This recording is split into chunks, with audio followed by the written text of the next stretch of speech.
অন্যান্য ওলামা ইকরাম, মঞ্চে বসা সম্মানিত ব্যক্তিবর্গ, সামনে বসা মুসলমান ভাইরা, পর্দার আড়ালের সম্মানিত মা এবং বোনেরা, প্রশাসনের ভাইরা, প্রাণ প্রিয় সিরাজগঞ্জবাসী, রিভারটি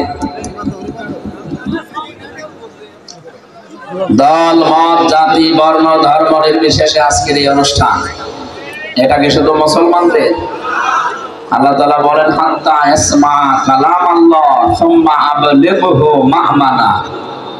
হে নবী, অমুসলিমরাও যদি কোরআনে কারীম শুনতে আসে, নিরাপত্তার সাথে তাদেরকে শোনার ব্যবস্থা করে দেবে এবং শোনা হয়ে গেলে বাড়ি যেন নিরাপদে যেতে পারে সেই ব্যবস্থা আপনি করবেন।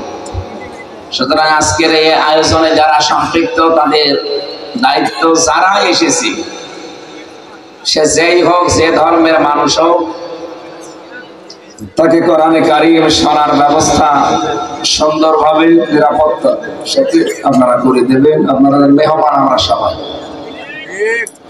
নবীজি বলেন, কেউ যদি আল্লাহ এবং আখিরাতে বিশ্বাস করে, সে যেন মেহমানের সম্মান করে। আমরা মেহমান না আপনাদের? আজকে সিরাজগঞ্জের উল্লাপাড়ার এই মহেশপুর এলাকায় যারা বসবাস করছে, বহু এলাকা থেকে মানুষ এসেছে। কয়জন আছে এখানে? আমি সেই বিশ্ব রোড থেকে পর্যন্ত পুরাটাই মানুষ। আমরা অনেকক্ষণ এসেছি, আসতে দেরি হয়ে গেছে। আমাদের মানুষের চাপে আর রাস্তায় কুয়াশা, সব দিক থেকে যারা এসেছি আমরা